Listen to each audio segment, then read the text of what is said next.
অনেক দিন আগে এক গভীর জঙ্গলে থাকত এক বাঘ আর এক সিংহ।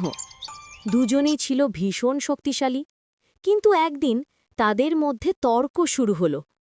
বাঘ বলল, আমি দৌড়ে সবচেয়ে দ্রুত, কেউ আমার সঙ্গে পাল্লা দিতে পারবে না। সিংহ হেসে বলল, হাহাহা, গর্জনে আমার মতো ভয়ঙ্কর আর কেউ নয়, আমি জঙ্গলের রাজা। তর্ক বাড়তে থাকল। তখন এক জ্ঞানী কাক এসে বলল, শক্তি আর গর্জন দিয়ে শুধু রাজা হওয়া যায় না, প্রমাণ করতে চাইলে তোমাদের কাজ করতে হবে। পরের দিন ভয়ানক ঝড়ে জঙ্গলে নদী ফুলে ফেঁপে ওঠে। ছোট্ট হরিণছানা পানিতে পড়ে গিয়ে ডুবে যাচ্ছিল।